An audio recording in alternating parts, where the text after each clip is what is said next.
Which one is better, a fixed interest rate or a variable interest rate? Which one saves you more money in the long term? And what will happen if interest rates go up?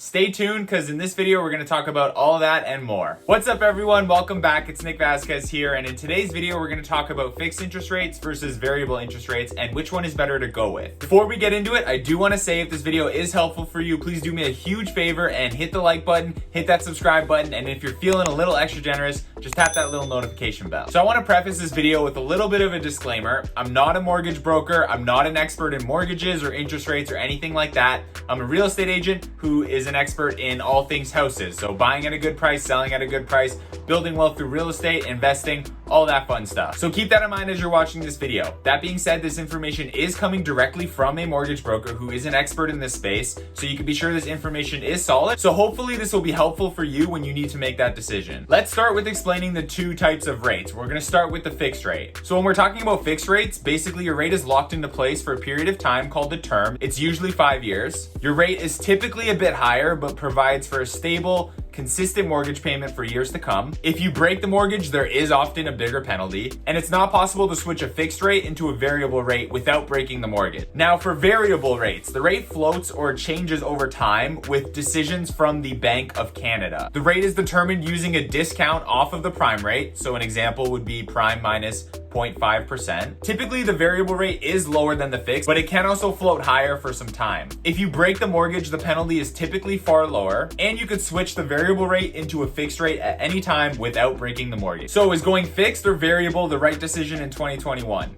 The answer?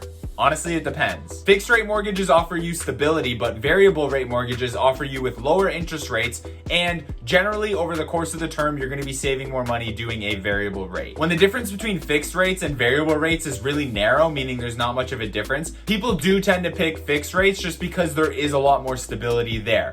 But when that gap widens, then variable rates look a lot more attractive. Another great thing about variable rates is you could switch to a fixed rate at any point in your term without any penalties. Now, the only thing is if you did do that, you switch to a fixed rate, and then you wanted to refinance your home or sell your home before the end of your term, there would be a penalty, but it's only 3 months of interest, so relatively small. When we look at the history of interest rates, we can see that variable rates tend to perform better than fixed rates. 5-year variable rate mortgages tend to be cheaper than their fixed rate mortgage counterparts about 85% of the time, looking at the last 25 years. Now, take that with a grain of salt, because we are looking at the last 25 years where interest rates were gradually declining. So of course, the variable interest rate is going to perform better. But what if rates start going up? In a flat or gradually rising rate environment, variable rates should still perform better about 70% of the time. That 70% number is coming from a detailed analysis done by Masha Malevsky, who is a professor of finance at York University. Of course, I'm spouting all these advantages of the variable rate, but these advantages might not be enough if we start looking at the inherent risk that's involved when you do choose a variable rate. There are a lot of fears that because interest rates are at near all-time lows, that the only way they can go is up from here, right?